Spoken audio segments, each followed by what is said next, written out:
জীবন যত বেশি সংঘর্ষময় হবে ততই জয় সুনিশ্চিত হবে।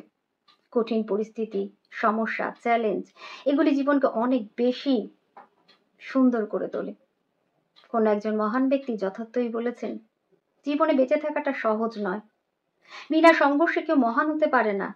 যতক্ষণ না হাতুড়ির আঘাত পড়ে ততক্ষণ পাথরও ভগবান হয় না। গল্পটি অবশ্যই শুনবেন। একজন কৃষকের ঈশ্বরের উপর অভিমান হলো। কৃষক যথেষ্ট কর্মঠ ছিল। অক্লান্ত পরিশ্রমে সে তার জমিতে ফসল ফলাতো। কিন্তু তবুও খরা, বন্যা, কড়া রোদ, তুফানের কারণে তার উৎপাদন মনের মতো হচ্ছিল না। একদিন কৃষক ঈশ্বরের প্রতি ভীষণই রেগে গেল।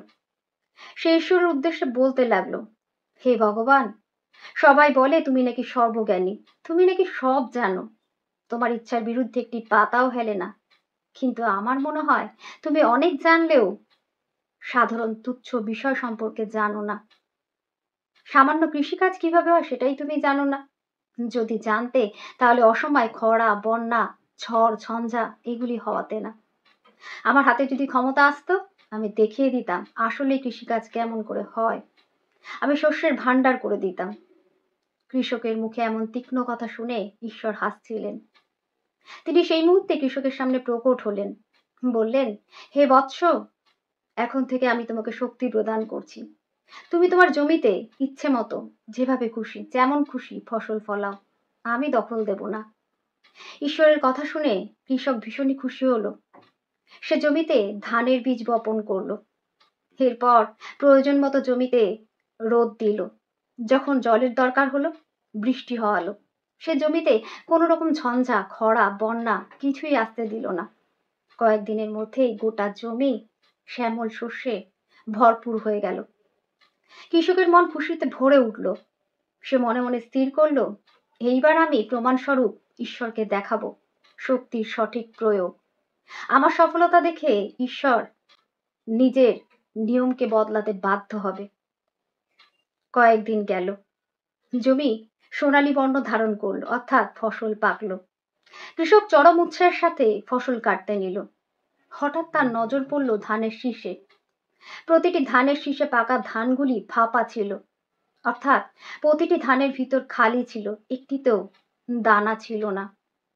কৃষক নিমেষে ভারাক্রান্ত হয়ে পড়ল। সে চিৎকার করে কাঁদতে লাগলো, বলতে লাগলো ঈশ্বরকে, হে ঈশ্বর, তুমি এটা কি করলে? কেন তুমি আমাকে এমন শাস্তি দিলে? ঈশ্বর আবারও প্রকট হলেন, বললেন, এমনটা তো হওয়ারই ছিল। তুমি চারাদের সংঘর্ষ করার সুযোগ কোথায় দিলে? না তাদের তুফানের সাথে যুঝতে দিলে, না বৃষ্টির জলে ভিজতে দিলে, না কড়া তাপে পুড়তে দিলে। একটি চ্যালেঞ্জের মোকাবিলাও তুমি করতে দাওনি। ঝড়, বৃষ্টি, সূর্যের প্রখর তাপের সাথে সংঘর্ষ করেই একটি চারা নিজেকে বাঁচায়, অস্তিত্ব টিকিয়ে রাখে। এই সংঘর্ষের ফলে তার মধ্যে বল তৈরি হয়, যার থেকে আসে শক্তি। আর সেই শক্তির বহিঃপ্রকাশ ঘটে প্রতিটি শস্যের দানা রূপে। ধানের মধ্যে দানা নেই কারণ তুমি চারাদের সংঘর্ষই করতে দাওনি। সর্বশক্তিমান, সর্ববুদ্ধিমান, সর্বজ্ঞানী ঈশ্বরের প্রতিটি কথার যথার্থতা কৃষক উপলব্ধি করল, নিজের ভুল বুঝতে পারল, অনুভব করতে পারল সংঘর্ষের গুরুত্ব। হ্যাঁ বন্ধুরা, সোনার স্বর্ণ আভা তখনই আসে যখন সেটা আগুনে তপ্ত হয়, গলে, তাতে হাতুড়ির আঘাত পড়ে। যেই প্রদীপ যত বেশি জ্বলবে সেই প্রদীপ তত বেশি আলোকিত করবে।